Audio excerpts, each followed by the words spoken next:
The 2016 American presidential election was one of the most dramatic in decades. The voter turnout was a low 58%. The campaign trail was full of twists and turns that persisted even after the election. The winner, Republican candidate Donald Trump, found himself besieged by negative media coverage and protests in cities around the nation. The demonstrators held signs emblazoned with slogans such as, quote, "Not my president," declaring Trump to be racist, sexist, xenophobic, or a Nazi. There were demands for a recount and threats of impeachment. Investigative journalism has revealed that many of these protests were instigated by certain interest groups. As shown in America Under Siege, Civil War 2017, a documentary directed by Florida-based researcher Trevor Loudon, a significant portion of the demonstrators were, quote, "professional revolutionaries with ties to communist regimes and other authoritarian states, such as North Korea, Iran, Venezuela, or Cuba." Loudon's work also highlighted the role of two prominent American socialist organizations, the Stalinist Workers' World Party and the Maoist Freedom Road Socialist Organization. Having researched the communist movement since the 1980s, Loudon determined that left-wing organizations have made the United States their primary target for infiltration and subversion. The fields of American politics, education, media, and business have increasingly shifted to the left under the influence of well-placed individuals. Even as people around the globe cheered the triumph of the free world after the Cold War, communism was stealthily taking over public institutions of Western society in preparation for the final struggle. America is the light of the free world and carries out the God-given mission of policing the globe. It was the involvement of the United States that determined the outcomes of the world wars. During the Cold War, facing the menace of nuclear holocaust, America successfully contained the Soviet bloc until disintegration of the Soviet and Eastern European communist regimes. The founding fathers of America applied their knowledge of Western religious and philosophical traditions to write the Declaration of Independence and the Constitution of the United States. These documents recognize as self-evident the rights bestowed upon man by God, starting with the freedoms of belief and speech, and established separation of powers to guarantee the republican system of government. While the United States fought a civil war, that war was for the purpose of fully realizing America's founding principles by ending the institution of slavery. Over 200 years, those principles have done an unparalleled job of promoting domestic tranquility and securing the general welfare promised in the preamble to the Constitution. The freedom of the Western Hemisphere runs directly counter to the goal of communism, which is to enslave and destroy humanity. Masking itself with the beautiful vision of a collective egalitarian society, communism directed its envoys in human society to carry out its schemes across the entire world. While communism manifests itself in Eastern countries, such as the Soviet Union or China, as totalitarian governments, mass killing, and the destruction of traditional culture, it has been silently and steadily gaining control over the West using subversion and disinformation. It is eroding the economy, political processes, social structures, and moral fabric of humanity to bring about its degeneration and destruction. Since the Communist Party does not have leadership over Western countries, communist supporters, wittingly or not, disguise themselves by infiltrating all sorts of organizations and institutions. There are at least 4 major forces driving communist subversion in the West. The first agent of subversion was the Soviet Union, which founded the Communist Third International, also known as the Comintern, to spread revolution worldwide. The second means of subversion was effected by local communist parties, which worked with the Soviet Communist Party and the Comintern. Third, economic crisis and social upheaval have encouraged many Western governments to adopt socialist policies in the last few decades, resulting in a steady shift to the left. The fourth force of subversion comes from those who sympathize with and support the Communist Party and socialism. These fellow travelers serve communism as a fifth column of useful idiots within Western society, helping to destroy its culture, sow moral degeneracy, and undermine legitimate government.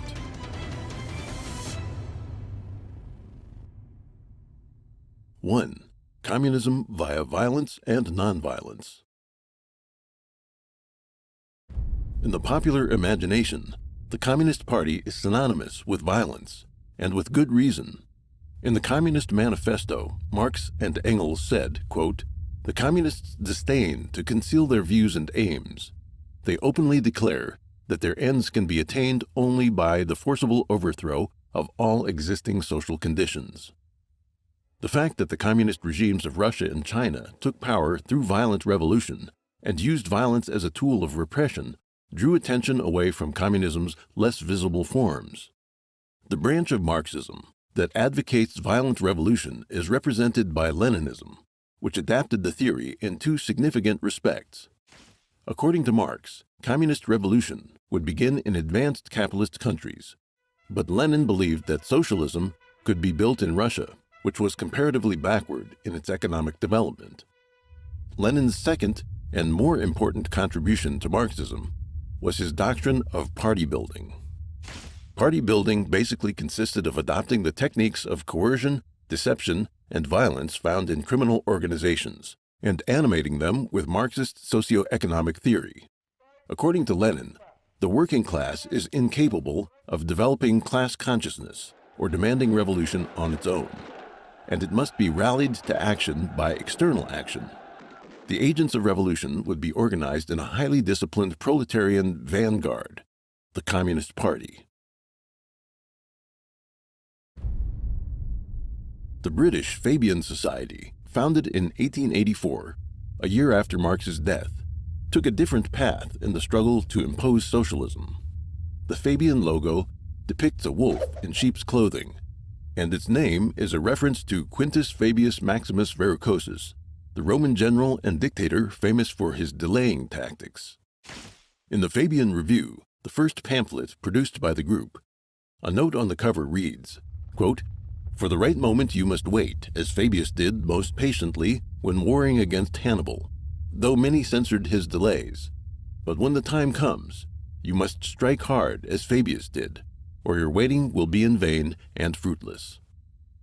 To gradually bring about socialism, the Fabian Society invented the policy of, quote, "permeation," to take advantage of available openings in politics, business, and civil society. The Fabian Society does not restrict the activities of its members, but encourages them to advance socialist aims by joining suitable organizations and ingratiating themselves with important figures such as cabinet members, senior administrative officials, industrialists, university deans, or church leaders. Sidney Webb, chairman of the Fabian Society, wrote, "As a society, we welcomed the adhesion of men and women of every religious denomination or of none, strongly insisting that socialism was not secularism, and the very object and purpose of all sensible collective action was the development of the individual soul or conscience or character. Nor did we confine our propaganda to the slowly emerging Labor Party or to those who were prepared to call themselves socialists, or to the manual workers or to any particular class. We put our proposals one by one, as persuasively as possible, before all who would listen to them.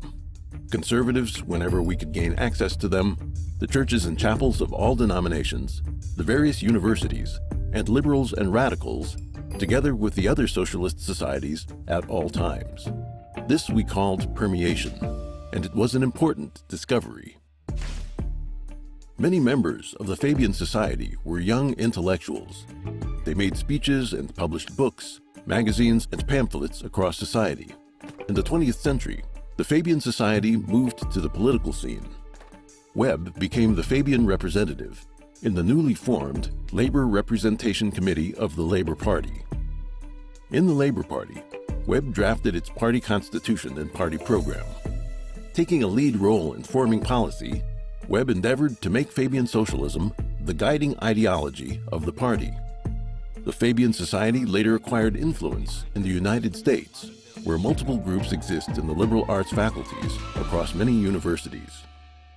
Whether Lenin's violent communism or the Fabian Society's nonviolent communism, both are manipulated by communism's evil spectre, and have the same ultimate aim. Lenin's violent communism does not reject nonviolent means.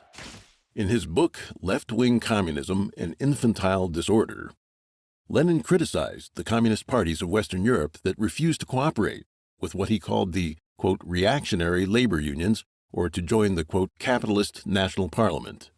Lenin wrote in his book, "For a communist, with a correct understanding of his own ends, the art of politics lies in correctly calculating the conditions and the moment when the proletarian vanguard can take over power successfully. He must decide when, after this assumption of power, that vanguard will be able to obtain adequate support from sufficiently inclusive strata of the working class and non-proletarian laboring masses, and when it will be able to maintain, consolidate, and extend its supremacy, educating, training, and attracting ever-widening circles of the laboring masses."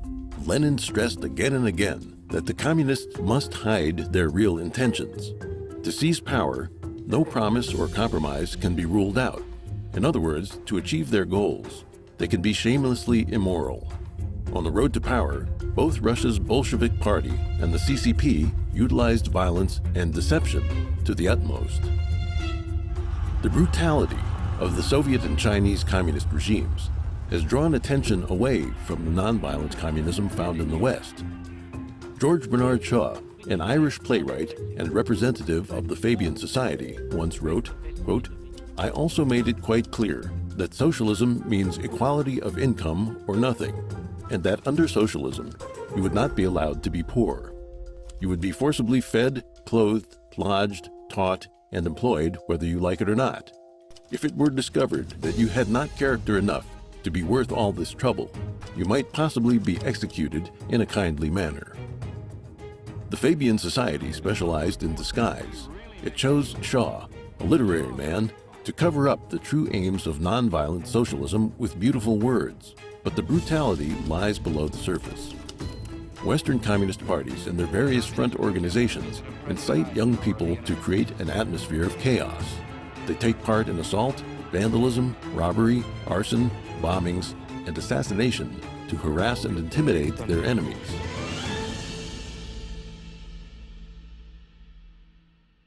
Two, War of espionage and disinformation.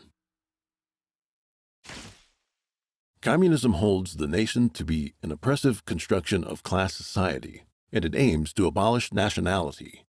In the Communist Manifesto, Marx and Engels proclaim that, quote, "working men have no country." The manifesto ends on the note, quote, "Workers of all countries unite." Under Lenin's leadership, the Bolsheviks founded the first socialist country in Russia and immediately established the Communist International, also known as the Comintern, to instigate and spread socialist revolution around the globe. The goal of the Soviet Union and the Comintern was to overthrow the legitimate regimes of every nation on earth and establish a socialist world dictatorship of the proletariat. In 1921, the Comintern's Far East branch set up the CCP, which would take over China in 1949. Apart from the CCP, communist parties around the world sought guidance from the Comintern and accepted its funds and training. With the resources of a vast empire at its disposal, the Communist Party of the Soviet Union, CPSU, recruited activists around the world and trained them to carry out subversive operations in their own countries. Founded in 1919, the Communist Party USA, CPUSA, was one such organization that followed the Comintern and the Communist Party of the Soviet Union. Though the Communist Party USA itself never became a major political force, its influence on the United States was nevertheless significant. The Communist Party USA colluded with activists and activist organizations to infiltrate workers and student movements, the church, and the government.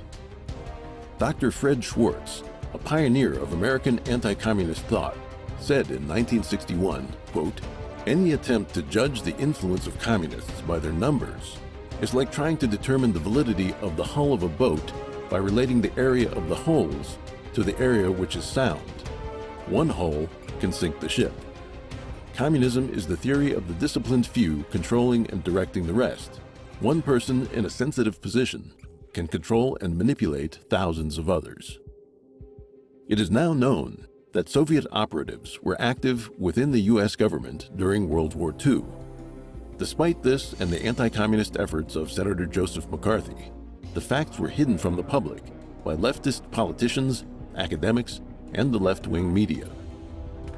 In the 1990s, the U.S. government declassified the Venona files decoded by American intelligence during the 1940s up to the end of World War II.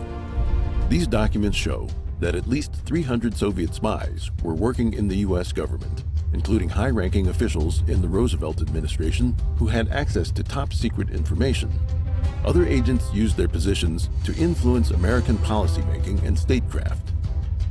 Among those found to be Soviet spies were U.S. Treasury official Harry Dexter White, State Department official Alger Hiss, and Julius and Ethel Rosenberg, the couple who were executed by electric chair for transmitting military secrets and atomic technologies to the Soviet Union.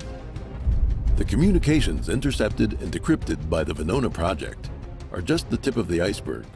The full extent of Soviet infiltration in the U.S. government remains unknown. As high-ranking American officials, some of the Soviet operatives had opportunities to influence important political decisions. Alger Hiss, the Soviet spy in the State Department, played a key role as President Franklin D. Roosevelt's advisor during the Yalta Conference at the end of World War II. He helped determine post-war territorial arrangements, draft the United Nations Charter, decide prisoner exchanges, and the like.